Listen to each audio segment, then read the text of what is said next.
And it's for Soho!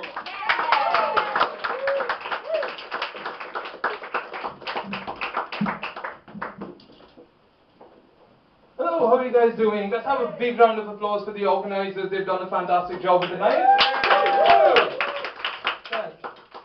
Noob alert, it's only my 5th gig, so I'm not going to be shit, I'm going to be inexperienced. Euphemisms, lovely. That's what I love this country for. Anyway, so I was looking around for quite a lot of advice because I'm nervous. So the most striking bit of advice that I got was, there's no such thing as a tough crowd, only shit material. And I was like, geez, thanks mom. Like, it's not like I wasn't going to wet my pants anyhow, thank you for your tiger parenting. But right, so I'm Indian, that was fairly obvious, even Ray Charles can see that. I like to do that joke with Stevie Wonder, but then I always feel that Ray Charles gets left out in all these jokes. I know it's a poorly written joke, but I didn't want to leave it out because that looked a little bit racist. Okay, I was really expecting a bit more on that, but anyhow.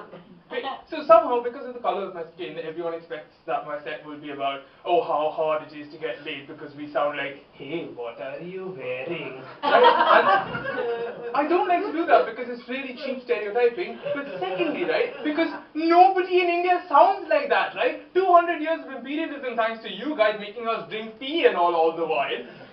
And we sound like this. I've never lived for extended periods of time outside of Britain, but I still sound completely normal, or whatever this is, right? And, like, we guys, like, we have so much to offer. We have, like, 300 million gods. Blue god, and that somehow rhymed a lot with the song that we just heard. And then we have a god with, like, 4 arms. There's a feminist god, and there's a lot of other gods, right, for, like, a billion people. So you have personalized devotion, but at the same time, you still can't get a proper Big Mac, right? We still, at McDonald's, get a Big Mac with chicken in it, right? That's rubbish. So I came all the way here, and I realized I still can't get a proper beef burger because you guys put horse in it. Really, horse in a beef burger? Who thought of that? That's like getting to know talcum powder is 29% cocaine. Right, fine. Try and step it up. Right, okay, so I might have some better jokes. Right.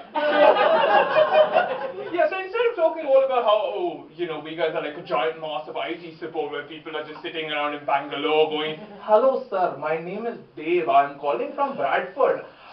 Have you tried turning it off and then on again? And I realize I just ruined the IT crowd for everyone, so apologies to Graham Linehan. They're very clearly due. Right, so what is my set going to be about? Let's be made clear. I hate my dad. See, you weren't expecting that nice, happy little Indian boy, has a good family. What could he possibly have against that? But I thought, you know, now there's this new word in comedy like edgy, let's push the boundaries, and also I was like, okay, fine, let's do something that nobody else has done. And that's also the primary reason why I envy Batman.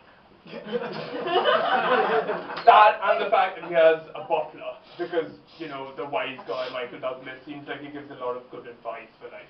Yeah, I'm very broken inside. Anyway. That's, yeah, totally fine. But when I say hate, I don't mean like white people sort of hate, which is like, duh, I hate you because like, you got me the wrong color of the new iPhone. Something like that. I mean like proper hate. I'm going to come at you with everything that I've got, whether it's in real life or in Monopoly. I well up every time I go to Regent Street, man. That's some sweet revenge it always reminds me of. Anyhow, just in case you guys were wondering, back home in India we play the exact same sort of Monopoly. It's not like you miss a turn because there's a cow on this road or something like that.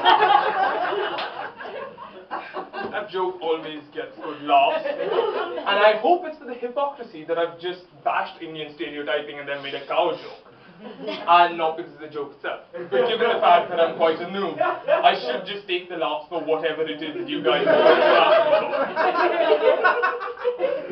Really.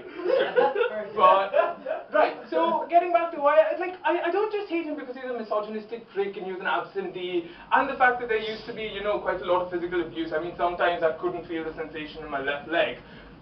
You know, on the plus I could empathize with Heather Mills.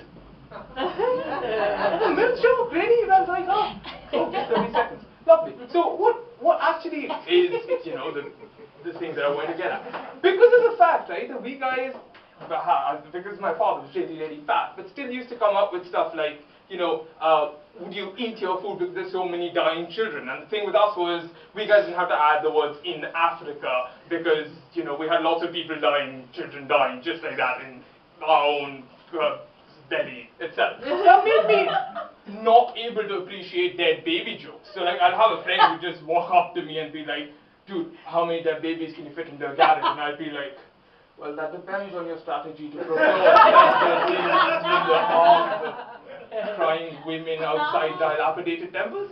He's like, oh, you can't appreciate humor. And I'm like, okay, try me.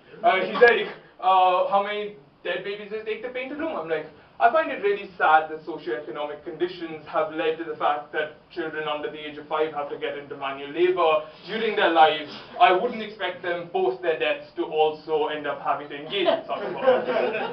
I realized that joke was more like a cry for help. But nonetheless, I was going to try a new joke, but I realized it's way beyond the time. So last bit, right? Because not only is he fat, and I really wanted to dissect the whole long word, but yeah. So the most ironic bit was, he's fat, like, yeah, fine, whatever. So the thing was, right, that the bit that really got me, and that's when people said you should be a stand-up comic, even though, like, you'd be a shit one, but yeah, fine.